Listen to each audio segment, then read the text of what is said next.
Hey guys, hope everyone's doing well. Sorry for the cameraman, he's a bit tipsy.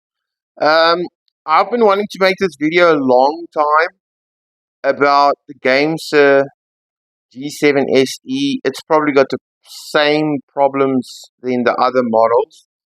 Okay, in the beginning I really liked it, almost no complaints. Okay, sorry about my lighting, the shadows behind me, but yeah, we're talking about this controller. Uh, the latest problem was the Type C. The Type C connection, it's like it doesn't want to always pick up the controller. Now, I've seen people praising this controller, oh, being the next best thing next to sliced bread and cheese.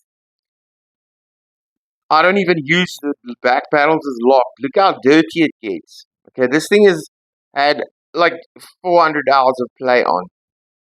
Okay, even before that, it was this dirty. After like a week and a half on both sides and in the middle, you can't really see it.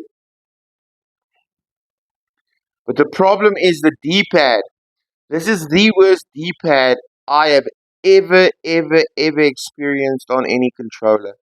When you press down, it might go right or left. Vice versa, if you press left, it might go up or down. If you press right, it might go up or down.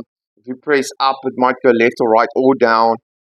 It's just a really bad design. I think it is because it's a licensed controller by Microsoft. I think Microsoft is keeping them like in a dog box, so it doesn't outperform their own controller, which makes sense. So this controller is 2.5 years old. I've never cleaned it.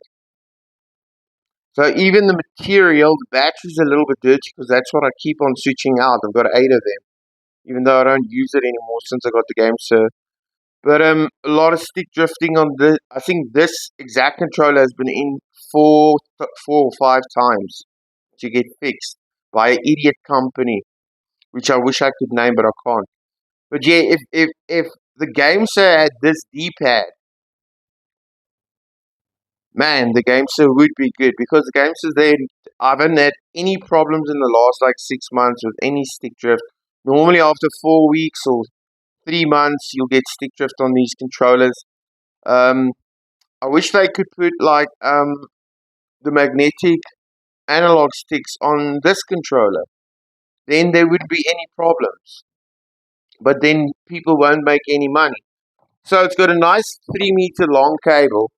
Um, so yeah, I've just recently had a little problem. Is it broken? It can't be broken.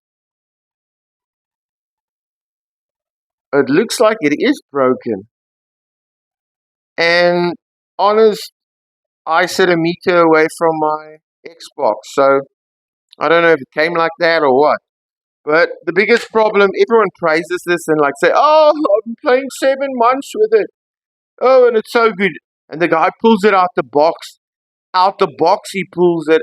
That video that I watched, and I watched a few of them, and this thing is still stinking clean. But as you can see, the material this GameSir controller is made of gets dirty very quickly, like super quick.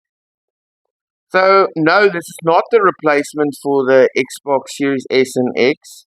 It's the fact that you don't get stick drift. That is basically its only plus. And also, both my buttons are locked because I'm just not used to playing with that. So my true review of this controller is it kind of sucks, but it kind of doesn't. The fact that you don't get stick drift, I'll give this controller like a 6 out of 10. Nothing more. It's not the replacement for the Xbox controller. It isn't.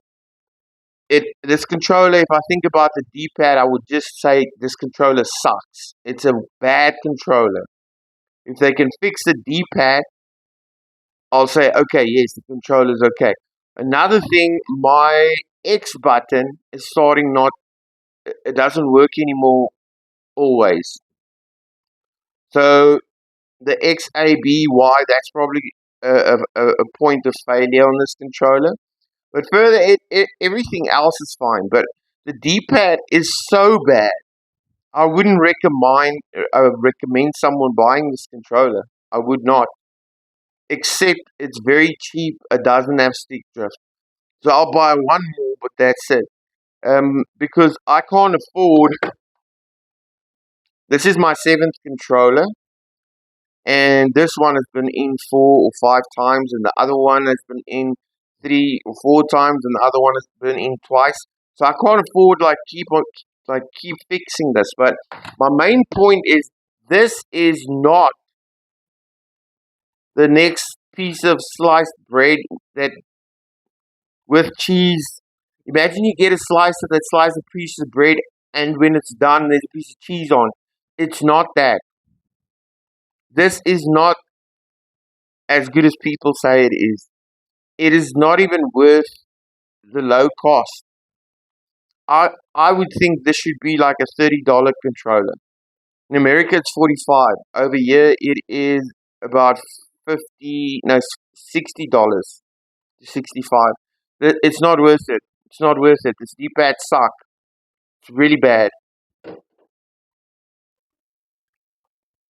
Terrible. Bo- Boxing's great. The boxing is actually great. There's a few things in there, but no, this controller is not worth buying if you are looking for a competitive controller. No, it's not. D-pad sucks. Buttons get stuck. It's not worth it.